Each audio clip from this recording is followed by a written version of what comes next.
Друзья, поздравляю вас с наступившим священным месяцем Рамадан. Пусть Всевышний примет вашу уразу и примет ваши молитвы. Это священный для каждого мусульманина месяц. В этом месяце надо делать богоугодные дела, всячески проявлять терпение и оказывать поддержку ближнему. Сегодня я хотел бы поговорить о поддержке ближнего, а именно об одной из обязанностей мусульманина – выплате обязательного заката. Кто не знает, повторю, чтобы человеку считаться правоверным и добросовестным мусульманином, он должен или обязан даже выполнить 5 условий. Первое – произнести шахаду, это свидетельство с арабского языка. Ашхаду алла илляха илля ва ашхаду Мухаммад расулюллах.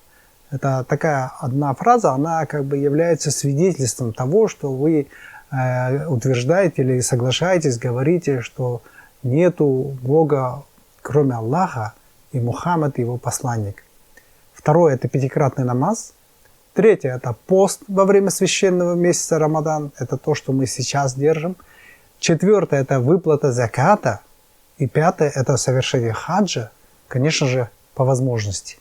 Как вы видите, выплата заката является священной обязанностью любого мусульманина.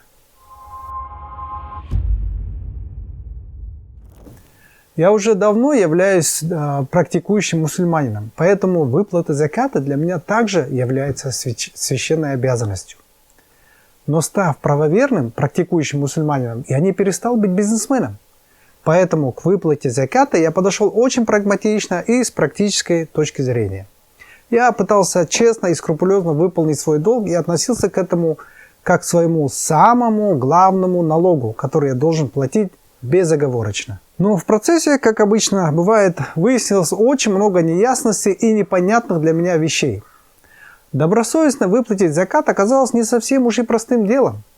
Если у тебя куча различных предприятий, имущества, активов и неконтрольных пакетов акций различных компаний, как это все совместить в одном, как правильно посчитать и все это правильно высчитать и правильно считать из года в год, чтобы не получилось так, что в один год вы считаете по одному, а в другой год вы считаете совсем по-другому. Тогда я понял, что для того, чтобы правильно и полноценно платить закат, мне нужно, первое, сначала написать свою закатную политику. И второе, затем на основе этой закатной политики ежегодно составлять закатную декларацию. Постараюсь объяснить, что такое закатная политика и что такое закатная декларация. Закатную политику я для себя написал еще в 2012 году.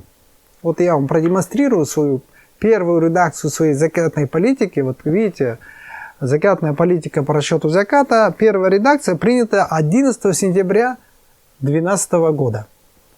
С тех пор я внес только одну поправку, которую я внес, кстати, совсем недавно.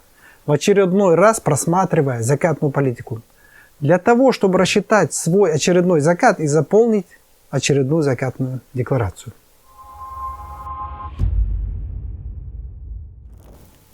Итак, давайте рассмотрим, что же такое закатная политика. Причем здесь выплата заката, скажете вы? Для чего нужна закатная политика? Как она помогает в выплате заката? Ну и так далее. Давайте сначала разберем, что же такое бухгалтерский учет. Если уже рассматривать, то возьмем издалека, потому что закатная политика происходит от термина учетная политика. А чтобы понять, что такое учетная политика, нужно вкратце рассмотреть, что же такое бухгалтерский учет. Абсолютно не бойтесь, я постараюсь вам объяснить сейчас очень быстро и доходчиво. Итак, что же такое бухгалтерский учет? Я уверен, 100% моих подписчиков, все люди так или иначе в этой жизни сталкивались с бухгалтерским учетом. Это слово у нас ассоциируется с бухгалтером. Раньше были такие нарукавники бухгалтера носили, счеты. И вот это такой вот будем говорить, человек въедливый, скрупулезный, который все время требует отчетность, возврат подотчетных сумм и так далее. Что-то очень скучное и рутинное. На самом деле бухгалтерский учет – это универсальный способ сбора, регистрации и обобщения информации о состоянии имущества, о ваших обязательствах и о вашем капитале. То есть Бухгалтерский учет на самом деле делает три вещи. Собирает информацию, регистрирует информацию и ее обобщает. О чем же эта информация? О состоянии вашего имущества, независимо там, от чего, машина, автомобили, дом и так далее.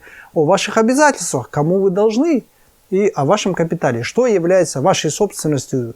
То есть это все ваше имущество минус ваши обязательства, и это и будет ваш капитал. Так вот, бухгалтерский учет – это об этом. Кроме этого, конечно же, вы осуществляете какую-то коммерческую деятельность, и бухгалтерский учет просто производит или регистрирует те изменения, которые происходят вот в этих трех вещах. Изменения в вашем имуществе, изменения в ваших обязательствах или долгах и изменения в вашем капитале.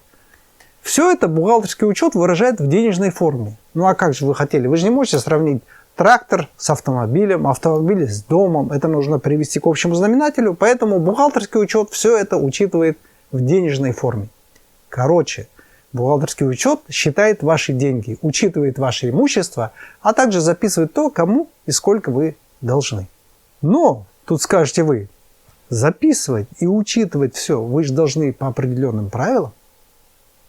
Иначе будет полный бардак. Люди не поймут вашу бухгалтерию. Вот представьте себе, каждый ведет себе в журнале свою какие-то каракули-маракули там. И непонятно, один что имел в виду, другой что имел в виду. Один так учитывает, третий так учитывает. Поэтому непонятно, нужно же это как-то делать по определенным правилам. Я не говорю уже о налоговой. Поэтому, вот именно поэтому государство устанавливает своим законом правила бухгалтерского и налогового учета, в котором прописывает все правила и принципы бухгалтерского учета для всех отраслей экономики. Логично? Конечно, скажете вы, чтобы все люди во всех отраслях вели бухгалтерский учет одинаково и по единым стандартам. Понятно, скажете вы. Но тут появляется другая проблема. Так-то оно так. Но ведь в экономике куча отраслей, и у каждой отрасли куча своих нюансов. Не могу же я взять весь этот план счетов или все эти методы, написанные для всех отраслей экономики, и применить их на своем предприятии, причем все сразу. Вы знаете, и вы будете правы. Например, зачем мне правила амортизации нематериальных активов, объектов творческой деятельности, если у меня теплица? Или наоборот, зачем мне правила учета и списания биологических активов, если у меня рекламное агентство? Или зачем мне правила учета геологических запасов, если у меня пекарня? Ну и так далее и тому подобное. Вы сами можете задать себе кучу вопросов. Ведь это же не так, что каждый бизнесмен имеет предприятие во всех отраслях экономики. Каждый же бизнесмен занимается какой-то определенной своей деятельностью. Короче, государство в лице налогового ведомства разработало и утвердило единые правила бухгалтерского и налогового учета, но их слишком много. И они рассчитаны для всех отраслей экономики. А зачем мне те правила, которые ко мне не имеют никакого отношения? И вот тут ваш бухгалтер начинает выбирать из всех утвержденных государством правил и способов только те, которые относятся конкретно к нему. И которые он или она, зависит от того, кто у вас бухгалтер, то есть ваш бухгалтер будет применять в своей повседневной деятельности для полноценного отражения учета всех товаро-материальных активов, ваших долгов и так далее, вашего предприятия. Так вот, когда бухгалтер из вот этого всего массива способов и правил бухгалтерского учета, утвержденных государством, выдернет себе только то, что ему нужно, и только то, что он будет применять, вот это, дорогие мои, называется учетная политика предприятия. Поэтому каждое предприятие, требуйте у своих бухгалтеров, каждое предприятие должно иметь учетную политику, чтобы из года в год одинаково заполнять бухгалтерский учет и одинаково отчитываться перед налоговой инспекцией. Учетная политика – это совокупность методов и способов ведения бухгалтерского учета, отобранных вашим бухгалтером для ведения учета на вашем предприятии. Все. Точка. С этим, я надеюсь, все стало понятно. А при чем здесь выплата заката, спросите вы? Объясняю. Для того, чтобы правильно выплачивать закат, вы должны определиться и понять, принципы заката, кто должен платить закат, с какой минимальной суммы нужно платить закат, когда и в какие сроки платить закат, с какого имущества сколько вы должны платить закат, потому что с разных классов имущества вы по-разному платите закат, разная там ставка. Как рассчитывать закат? Порядок уплаты заката или кому и как платить закат? Что такое садака аль-фитр или фитр садака, как у нас еще называют? Ну и так далее, и так далее. Когда вы сталкиваетесь с непосредственной практической деятельностью и пытаетесь выплатить закат, у вас возникает вот такая куча вопросов. Более того, чтобы каждый год при расчете и выплате заката не ошибаться и не рассчитывать закат по-другому, вы должны стандартизировать этот процесс, чтобы каждый год делать это одинаково и в полном объеме. Имейте в виду, речь идет о налоге перед Всевышним. Имейте в виду, что речь идет о одной из самых главных вашей обязанностей. Вот именно для этого нужно все принципы и правила, касающиеся выплаты заката, собрать в одном месте и создать стандарт расчета и выплаты заката. Вот это и называется закатной политикой. Ну, честно говоря, такого термина еще не было, это я придумал. Я ее назвал учетная политика по расчету заката, но вкратце в этом выпуске я это буду назвать закатной политикой. Для того, чтобы правильно и единообразно платить закат, вам надо на основании закатной политики ежегодно заполнять закатную декларацию. Закатная декларация – это документ, в котором вы прописываете все свое имущество. Вы просто берете и составляете перечень всего своего имущества. Оцениваете его. Вычитаете то, что не подлежит обложению закатом, потому что не все имущество подлежит обложению закатом. Все свои обязательства оттуда. И по итогу выводите закат, который вы должны заплатить в этом году. Если вы бизнесмен и вы действительно и честно собираетесь платить закат, то не ответив на все эти вопросы, вы не сможете правильно оплатить закат. Но даже если вы не бизнесмен, понимание правильного расчета и порядка выплаты заката тоже является необходимым знанием, если вы не хотите случайно взять на себя грех невыполнения одного из фарзов каждого мусульманина. Надеюсь, я донес до вас важность точного, полного и единообразного расчета и выплаты заката как способа не впасть в грех путем невыполнения одной из главных своих обязанностей, доказывающих, между прочим, вашу веру реальными деньгами. Как вы знаете, вера состоит из 3 уровней. Это вера в сердце, это постоянно помнить о Создателе и о постулатах ислама. Вера на словах – это ваши слова, намазы и молитвы. И вера в делах – это закат, хадж, садака и милостыня. Так вот, вы все время должны доказывать свою веру через 3 этих уровня. И если вы не выплачиваете правильный закат, то вы на самом деле этим нарушаете постулат веры в делах. Поэтому доказывайте свою веру делами, делая их правильно. И Всевышний нас обязал это делать не только для того, чтобы просто помогать неимущим, а еще Он это обязал нас делать для того, чтобы испытывать нас и проверять, насколько сильна наша вера. Итак, приступаем к непосредственному рассмотрению закатной политики. Бисмиллахи рахмани рахим. Сегодня я хотел бы рассказать вам о своем подходе при уплате заката, о том, как я рассчитываю и уплачиваю закат на основе своей закатной политики, которую я написал и применяю с 11 сентября 2012 года. В написании данной закатной политики я руководствовался следующей литературой и источниками, кстати, чего и вам советую делать. Первое – это смысловой перевод священного Корана Эльдара Кулиева 2010 года издания. Второе – Булук аль-Марам – это достижение цели Ибн Хаджар аль-Аскалани, перевод Кулиева, его же. Проверка Абдурахман Дагестани делал, и это издание было опубликовано при содействии, призыве и просвещении этнических меньшинств в районе Рабва, города Эр-Рияд. Третий источник, который я использовал, это вышла такая хорошая книга, мне она очень понравилась, называется «Расчет заката в России по бухгалтерскому балансу». Там, конечно, много бухгалтерских проводок, там чего-то и так далее, но не бойтесь, ничего там страшного и слишком сложного нету, я думаю, тоже разберетесь. Авторы Ковешникова, выпускница аспирантуры МГУ имени Ломоносова по специальности мировая экономика, а также кандидат экономических наук Абубекиров, выпускник РИУ Шариатского факультета, советник главного казыя судьи Республики Татарстан.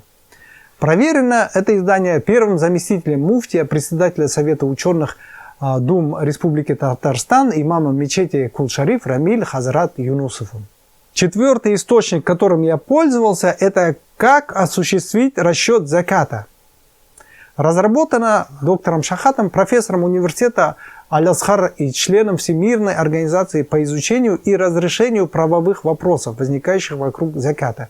Эта книга, она больше такого юридического плана. Если до этого третья книга больше бухгалтерского плана, уклона, то это больше юридической, рассматривает больше юридических аспектов выплаты заката. Эта книга была авторизована, вернее, этот перевод был авторизован Ибрагимом Теси-Чеченским.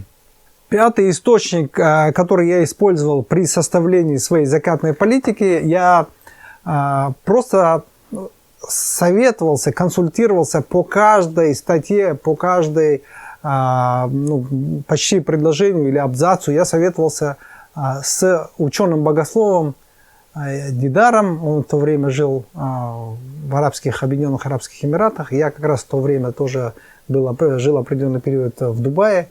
И вот я советовался с ним, потому что мне важно было его толкование, понимание, что здесь имелось в виду. И сразу же хочу вам здесь отметить, что я не использовал источники из интернета и не принимал их как за достоверные источники. А рассматривал источники из интернета я просто для общего понимания и чтобы трактовать, смотреть правильно, неправильном направлении иду и так далее. Но источники из интернета я их не брал в расчет при написании закатной политики. Надеюсь, я все прописал и делаю правильно, но несмотря на это, чтобы не брать, возможно, грех на душу, я призываю вас, прежде чем применять мою закатную политику или закатную политику, составленную как у меня, отнеситесь к этому критически и еще раз перепроверьте все, посоветуйтесь с учеными или со своим имамом, и только потом применяйте ее. Моя же основная цель заключается не в том, чтобы дать вам готовый инструмент расчета и выплаты заката. Это в принципе невозможно, потому что мое имущество и мои виды деятельности, они не совпадают с вашими. Помните, как мы уже рассматривали, что такое учетная политика? Вы должны из этих источников выбрать то, что вам необходимо в вашей деятельности и для подсчета вашего имущества и расчета заката. Так вот, моя цель – дать вам общее направление или подход к правильному и полноценному исчислению и уплаты заката. Правильным подходом ко всему этому будет, если вы возьмете мой подход, поймете структуру и на основе него создадите письменно, заметьте, письменно, свою закатную политику. И это будет самым правильным подходом к использованию моих знаний. Но Аллаху ведомо лучше. Итак, приступаем. В моих руках та самая закатная политика, на основе которой вот уже 8 лет я выплачиваю свой закат. Начнем с содержания.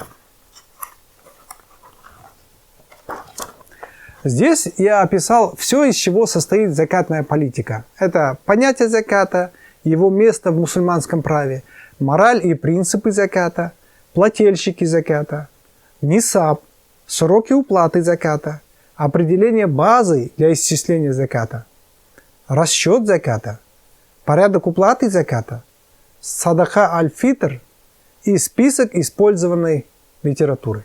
Итак, вот давайте вкратце, пробежимся вкратце, потому что закатная политика у меня состоит из, вам сейчас скажу, она состоит из 26 листов.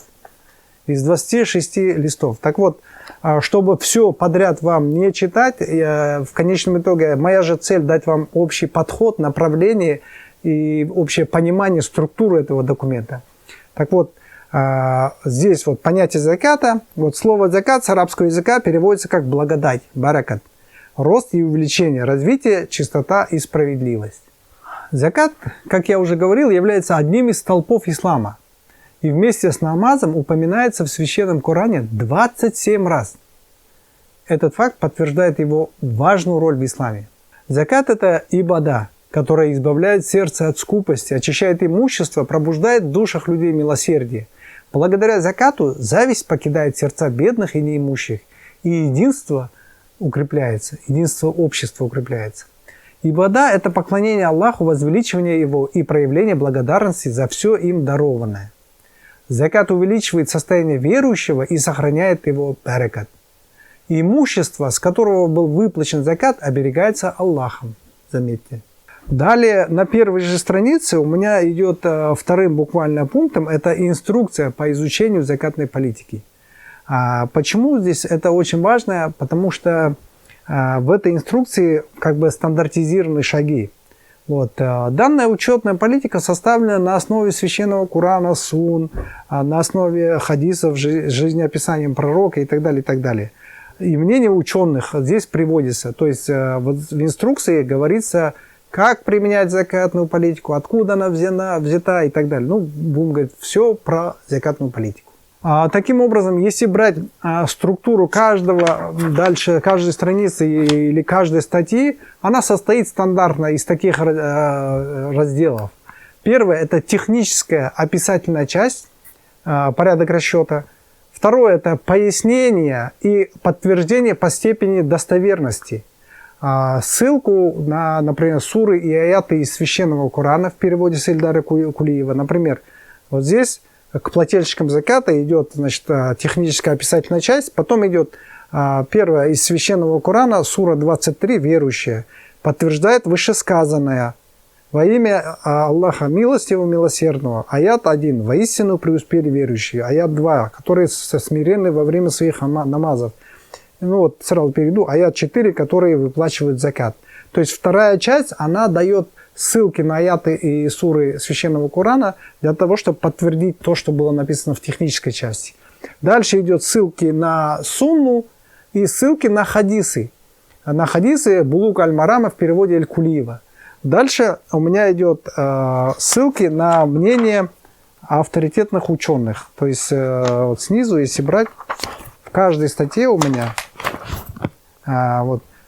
здесь по мнению ученого богослова Дидара, который соответствует Священному Корану и хадисам, уплату заката возможно производить в любое время по истечении одного лунного года. То есть вот здесь как бы ссылка на ученого и его мнение. Ну и в конце пятом я пишу свое мнение. Это обязательно. То есть вы должны прописывать свое понимание и свое мнение. Вот технически как выглядит структура каждой статьи закатной политики. Смотрите, есть определенный нюанс. Я в своей закатной политике разделил сунну и разделил хадисы как источники. То есть, поняли, да? Сначала я пишу техническую часть, описание, и дальше идет ссылка на Коран, аяты и суры. Дальше идет сунна, что говорится в сунне. Потом хадисы, а потом мнение ученого, потом мое личное мнение. Так вот, вроде вы скажете, многие говорят, что сунна и хадисы, они синонимы, это одно и то же. Хотя на самом деле в двух этих терминах есть разница, и она очень важна. Так вот, здесь, в этом документе закатной политики, я подразумеваю это вот что. Сунна – это достоверные, сильные хадисы, в то время как под термином хадисы я здесь применяю слабые хадисы с жизнеописанием пророка Мухаммеда, саллаллаху алейхи салам. Так, например, как мусульманские ученые говорят, этот хадис слабый. Но не говорят, это сунна слабая. Этот хадис слабый. Ведь сунна это те же хадисы, которые являются достоверными. Поэтому иногда говорится, что определенный хадис противоречит методу суждения по аналогии. Кхияс еще говорят. Или сунни. И единодушному мнению ученых. Иджма.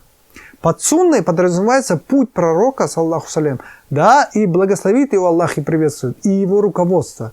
Ученые по большей части не применяют здесь термин хадис, когда упоминают путь пророка саллаллаху алейхиссалам. Ученые также под словом сунна подразумевают исповедование религии в таком объеме, которое передается в шариате, то есть без добавления к ней нововведений. Это не называют хадисом, это называют сунной. Вот основные причины того, почему я сунны здесь отделил от хадисов. Настоящая учетная политика не является окончательной и будет дополняться и редактироваться. Это, чтобы вы понимали, что постоянно какие-то я делаю дополнения, изменения и так далее. Вот простой пример. Я вам сейчас покажу страничку с описанием нисаба. Я здесь включил табличку для того, чтобы мне легче было считать. И вот здесь я вот в пересчете на 1.09.12 вот здесь стоит. Сейчас вот в электронном варианте у меня уже пересчитано биржевые цены. Вот цены биржевые, кроме верблюдов, МРС, объявления в интернете. А верблюды и МРС объявления в интернете я беру. И вот здесь, когда говорят верблюды, нисаб 5 голов, нисаб это минимальный размер имущества, с которого мусульманин обязан платить закат. Так вот, при расчете нисаба, вот здесь я поставил нисаб, который дается в источниках, а здесь нисаб в пересчете на современную систему мер, потому что не все расчеты соответствуют современной системе мер. И вот здесь я даю цены. Биржевые цены, и где надо, это ссылки на интернет, интернет-цены, рыночные цены и так далее, и так далее. Вот для примера. Верблюды 5 голов, ну и в современном мире 5 голов, они и есть 5 голов. А вот, например, если мы возьмем золото афинированного, нисаб 20 мискалей. 20 мискалей на современную меру это 84,8 граммов. Ну, почти 85 граммов золота. Тут же я привожу биржевую цену на золото. И у меня выходит там $1720 за унцию, сейчас нынешняя цена. Тут же я произвожу, что унция равна 31,103 грамма. 31,103 грамма. Значит, цену я делю на 31 и умножаю на 100, и выходит где-то в районе $4700. Если золото у вас на эту сумму, меньше этой суммы, то вы не платите закат. Если больше этой суммы, то вы платите закат. Вот таким образом это высчитывается. Плюс я еще что хотел бы отметить, не все я отсюда вытащил. Вот, например, не нашел я нигде перевод васков, васк, единицы измерения урожая, например, сыпучих зерновых и сыпучих веществ, я так понял. Вот здесь пишется, например, в хадисе, который передали Аль-Бухари и Муслим, финики и зерновые не облагаются закатом, если их меньше 5 васков. Но это я нигде не нашел, что такое васк и сколько это на современную систему мер. Поэтому я таким отметил желтым. Везде, где вам непонятно, отмечайте и всячески ищите потом, чтобы найти и вставить в эту таблицу. И еще раз подчеркну, в тех источниках, откуда я брал, там, конечно, перечень больше. Я взял то, что касается меня. Я не брал то, что меня не касается, например, закат с добычи полезных ископаемых. Ну, нет у меня таких компаний, которые добывают полезные ископаемые. Там есть закат с меда. Ну, тоже у меня нету пчел медоносных или пасек, поэтому я не ставил. Я брал сюда и ставил только то, что касается меня. А вам я почему не передаю просто вот эту свою закатную политику, а вам показываю для того, чтобы вы обратились к тем источникам, которые я привел выше, и создали свою закатную политику с учетом той деятельности, которой вы занимаетесь, и с учетом того имущества, которое есть у вас. В целом, анализируя изученные в ходе составления настоящей закатной политики суры, аяты из Священного Корана, а также сунны, хадисов, связанных с расчетом заката, я взял на себя смелость сделать следующие выводы и предположения, с чем я с вами и поделюсь. Первое.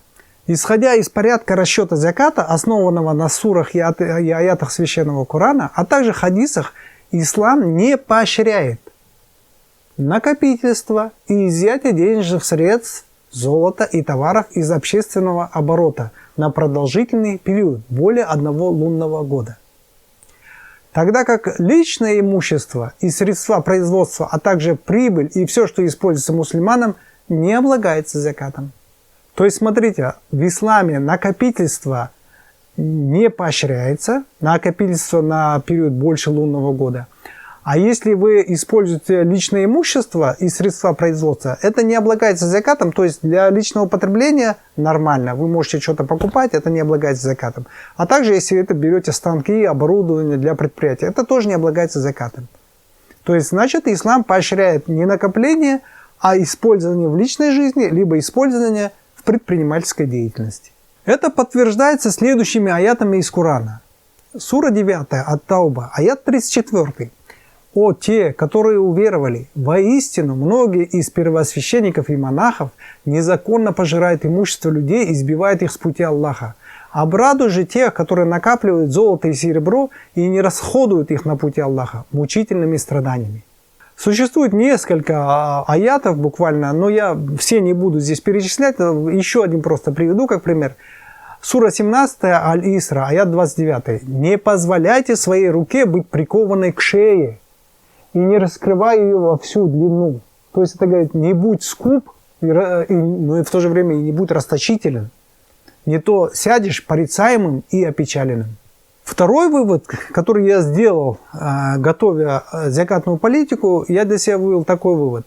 В соответствии с нижеперечисленными сурами из Корана, я их приведу, другим качеством, которое не поощряет ислам, является расточительство. Сура 17, Аль-Исра, аят 26, говорится: «Отдавай должное родственнику, бедняку и путнику, но не расточай чрезмерно». Заметьте, вот еще приведу вторая сура 17, Аль-Исра, аят 27, говорится: «Воистину расточители – братья дьяволов, а ведь дьявол не благодарен своему Господу». То есть, смотрите, в исламе даже в выплате заката не поощряется расточительство, не говоря про обычную жизнь.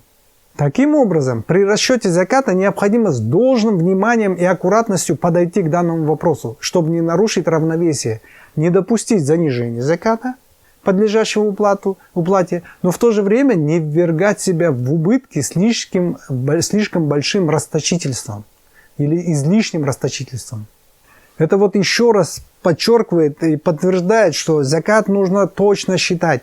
Если вы немного ошиблись в меньшую сторону, для этого есть садаха. Садаха – это тот вид милостыни, который покрывает огрехи в вашем расчете при выплате закатов. Исходя из вышеизложенного, необходимо при планировании учитывать указанные моменты, а также рекомендовать придерживаться такого же принципа в ваших компаниях, в которых вы являетесь акционерами и в которые вы инвестировали свои средства. Регламентировать рост оборотных средств, тем самым избегая накопительства, чтобы компании не держали излишние депозиты на счетах. Расточительство возможно ограничить путем контроля за расходованием денежных средств в компаниях, введение нормативов на расходы, оборотные средства, а также на дебиторскую задолженность.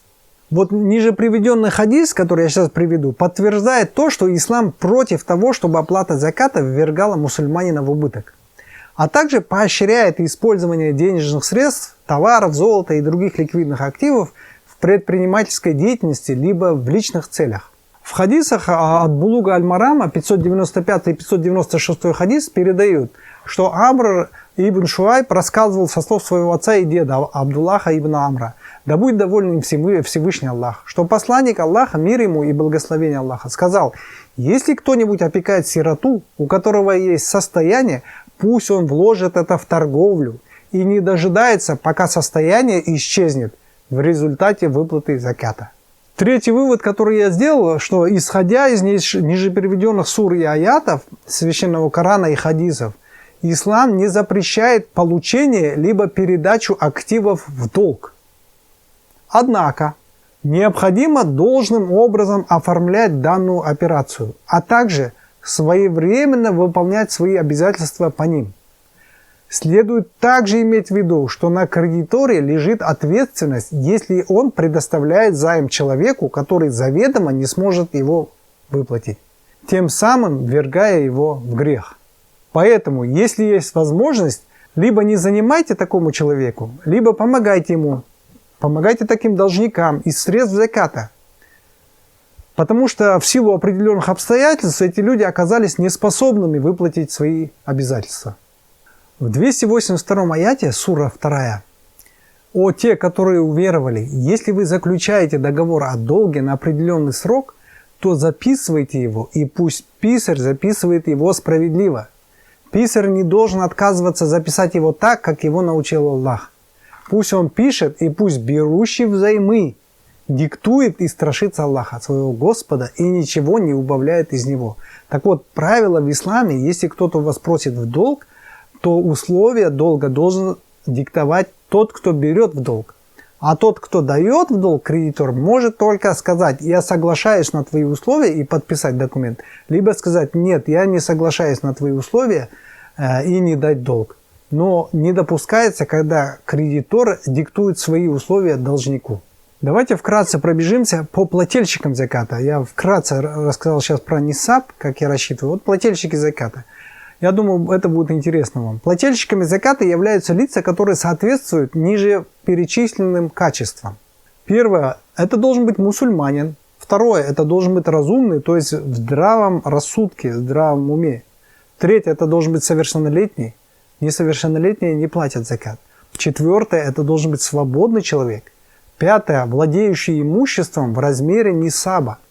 В размере выше нисаба, вернее. Вот как он достиг нисаб, и выше он начинает платить. Шестое, владеющий нисабом в течение полного лунного года. То есть владение имуществом в размере нисаба или выше, это еще не есть главное условие. Важно еще, чтобы вы владели этим больше, чем полный лунный год. Кроме того, плательщиком заката являются конечный бенефициар, владелец активов, вне зависимости от того, на кого данный актив оформлен юридически. Ребята, подчеркиваю, особенно для наших стран и Казахстана. Независимо от того, на кого оформлен данный актив юридически, плательщиком является конечный бенефициар этих активов.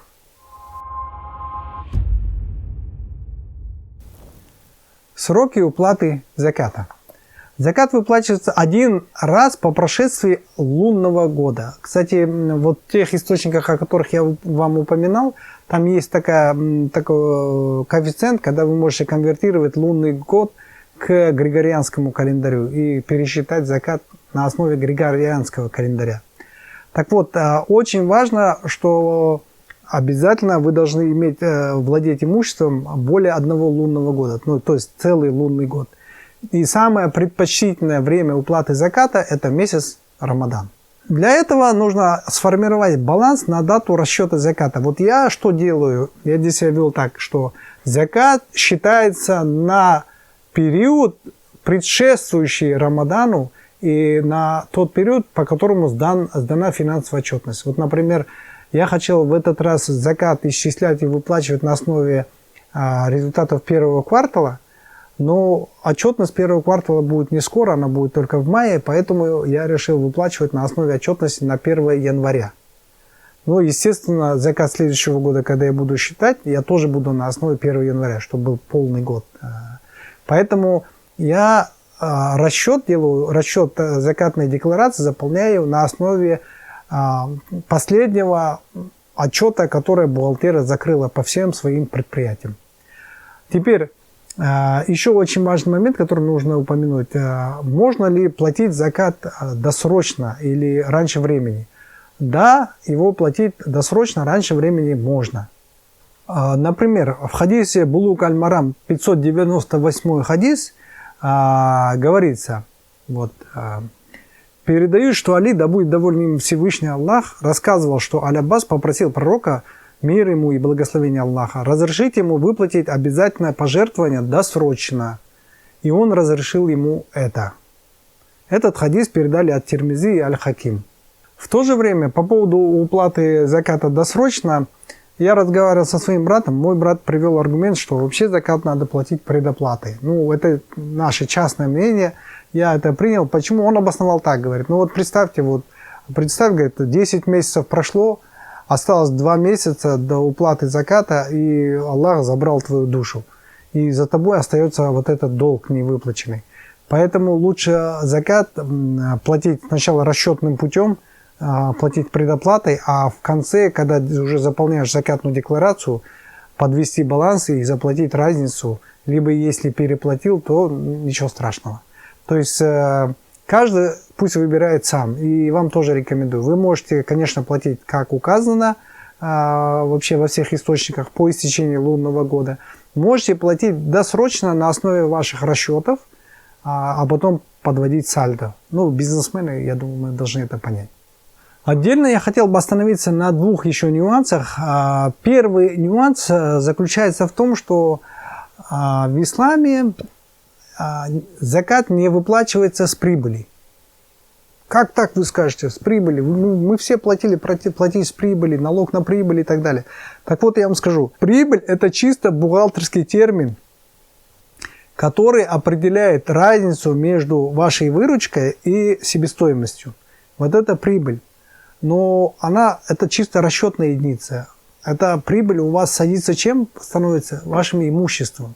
Так вот, с имущества, кстати, деньги тоже относятся к имуществу. Так вот, с имущества вы платите закат, а с прибыли вы не платите. Вы просто платите с того, что по факту у вас есть на руках. Я считаю, в этом плане исламская система более справедлива, потому что очень часто бывает, и я думаю, уверен, большинство из вас предпринимателей, которые не очень хорошо разбираются в бухгалтерии, я сам первые годы с этим сталкивался. По бухгалтерии, мне бухгалтер говорит, что у нас прибыль, а в жизни у меня нету, в кармане пустота. Я говорю, где прибыль? Она говорит, там в запасах продукции, в дебиторке и так далее, и так далее. То есть прибыль рассосалась. Так вот, ислам не говорит, что плати с прибыли. Ислам говорит, вот с дебиторки плати, с запасов продукции плати, то есть с имущества платится. Поэтому не путайтесь, в исламе закат не платится с прибыли, но платится с имущества, с денежных средств, золота и так далее, и так далее. Это первый нюанс. Второй нюанс. В исламе закат платится также из дебиторки, потому что в исламе дебиторка считается так, что вы не потеряли эти деньги, вы продолжаете быть хозяином этих денег, просто временно эти деньги хранятся или находятся у другого лица. Поэтому это вот такой нюанс, который я хотел бы еще отметить. Буквально вкратце еще хотел бы сказать про нюансы, связанные с инвестициями. В исламе инвестиции делятся на два уровня. Первый – инвестиции для перепродажи. Они рассчитываются как товар, и с них платится закат 2,5%. И инвестиции, которые не рассчитаны на перепродажу, то есть у вас нет намерения их перепродать. С таких инвестиций закат не платится, но платится закат со всех дивидендов, которые вы получаете с этих инвестиций. И третий нюанс касательно инвестиций. Если ваши инвестиции находятся под угрозой в какой-то стране, под угрозой экспроприации и так далее, или обременены решением суда и так далее, то вы закат с такого имущества не платите. Но когда оно освобождается и вы продаете, то с этих денег закат платится. Опять-таки 2,5%. Очень важно подчеркнуть такой момент. Вы, когда выплачиваете закат, вы суммируете все ваши имущества, все активы и так далее, и оттуда минусуете все ваши долги и обязательства. И только с разницей считаете и платите закат. Буквально ремарка по поводу порядка уплаты заката и категории людей. Существует 8 категорий людей, они прописаны во всех источниках, это не мое изобретение, кому можно платить закат. То есть закат платится строго по утвержденному списку, будем говорить. И, кстати, здесь есть любопытная статья или строчка. Вот 4. Закат можно платить для смягчения сердец, то есть не мусульманам, но которые расположены к исламу или предрасположены к исламу, хорошо относятся к исламу, чтобы их поддержать в решении перейти в ислам. Это интересное. Дальше интересно. Закат разрешается выплачивать, из средств заката разрешается выплачивать заработную плату или деньги мусульманам, тем, которые занимаются сбором и распределением заката. Поэтому вот эти фонды, которые распределяют закат, они имеют право с этих денег брать заработную плату. Дальше, так. Еще очень интересно, закатом является помощь должникам, мусульманам. То есть вы имеете право закатом погасить кому-то кредит. Это тоже относится к закату. Я думаю, это актуально, особенно в нынешние времена, когда в Казахстане все закредитованы и перекредитованы. В выплате заката есть еще один важный нюанс. Закат начинаете платить от ближнего круга. То есть сначала родственникам, потом соседям, потом улица, потом город, потом страна. Считается макрухом или нежелательным платить закат в другие страны. За исключением, конечно, если в тех странах не живут ваши родственники. Поэтому закат распределяется от центра к краям. Еще один нюанс. Закат не выплачивается по вертикали родового дерева. То есть отцу, матери, дедушке, бабушке, сыну, дочери и всем потомкам. Не выплачивается, потому что это считается вашим обязательством их содержать. Поэтому вы не можете произвести зачет. Закат заплатили, и вроде как родственников содержите, и еще и закат заплатили. Также вы не можете платить закат состоятельным, кроме путников. Путникам вы можете платить закат независимо от того, состоятельный он или несостоятельный. Так, муж жене не может платить закат, а вот жена мужу заплатить закат может. Потому что на муже лежит обязанность содержать жену, а вот у жены нет обязанности содержать мужа. Поэтому она может ему заплатить. Нельзя платить семье пророка, саллаху салям, и его роду. Нельзя платить детям меньше 7 лет и психически больным. Смотрите, важно еще. При выплате заката обязательно нужно учитывать условия, чтобы соблюдалась непричастность или тамлик выплачивающего закат к самому этому закату. То есть нельзя выплачивать закат своим подчиненным. Потому что таким образом вы как бы подменяете свои обязательства закатом. Подчиненным достойную заработную плату вы должны платить так и так. Не надо закат платить подчиненным. Нельзя. Это как бы вы являетесь одновременно еще там косвенно выгодоприобретателем. Таким образом. Буквально на предпоследней странице моей закатной политики я здесь описываю садака аль-фитр, как он считается, когда выплачивается. Конечно, садака аль-фитр должно выплачиваться в натуральном выражении, потому что сейчас, конечно, в современные времена это в мечетях везде пришли ученые к выводу, что можно платить и в денежной форме, но в источниках в основном утверждается, что надо платить в натуральном выражении.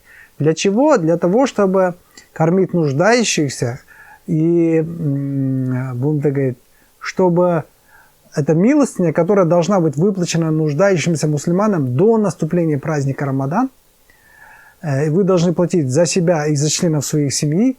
И это делается перед праздничной молитвой для того, чтобы избавить бедняков от необходимости обращаться к людям с просьбами в этот день. Также можно выплатить нуждающимся за несколько дней до окончания Рамадана. Ну, обычно у нас до праздника это делается. И вот на последней странице я опять привожу список использованной литературы, что очень важно. Я вам так скажу, в этой закатной политике, еще раз хочу подчеркнуть, только это вот мое мнение. После каждого этого в конце вот мнение Маргулана полностью совпадает с сурами из Священного Корана, суннами, хадисами и ученым богословием. Вот. Это вы можете сказать, а зачем тогда писать, если ты везде совсем соглашаешься? Нет. У меня есть моменты, где я чуть-чуть не соглашаюсь, не в принципе, а чуть-чуть. И по-другому чуть трактую. Вот смотрите, мнение Маргулана, вот в разделе инвестиции, например, у меня там целых 3 пункта, 5 пунктов. 5 пунктов, где я уточняю, будем так говорить, мое мнение обычно не противоречит Корану, астафиралла, да, сунне, там, хадисам и так далее. Оно больше, как бы, более подробно разъясняет, как поступать в конкретной ситуации. Вот таким образом. И обязательно, поэтому я записывал свое мнение. Почему я это делал? Это не для того, чтобы с кем-то спорить, а для того, чтобы, когда я буду опять расчет делать, не забыть тех мыслей, которые я закладывал при создании этой закатной политики. И чтобы все время расчет каждый год делать единообразно и правильно. На этом мы сегодня закончили рассмотрение закатной политики. А теперь вы можете справедливо спросить, а что с закатной декларацией? Так вот, закатная декларация, вы можете взять любую там записную книжку, вот здесь у меня руководство пользователя, вот Samsung, берете любой блокнот, просто туда заполняете список вашего имущества, туда заполняете Смотрите, порядок такой. Заполняйте список вашего имущества, потом на основе закатной политики оттуда вычеркиваете то имущество, которое не облагается закатом, у вас остается то имущество, которое облагается закатом. После этого с учетной политики возьмете ставки, потому что разное имущество по разным ставкам, вы вычисляете сумму, потому что на текущую дату нужно туда заполнить биржевую цену или цену рыночную с интернета и так далее. После этого там же в этой декларации заполняйте все ваши долги.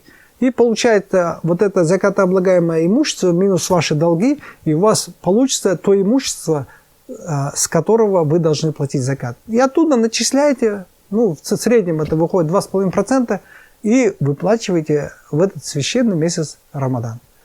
Желаю вам всего хорошего, чтобы этот месяц Рамадан у вас хорошо прошел, чтобы ваша ураза была принята Всевышним. Во имя Аллаха Милостивого и Милосердного презентую вам такую закатную политику и свой подход. Применяйте, используйте и будьте счастливы.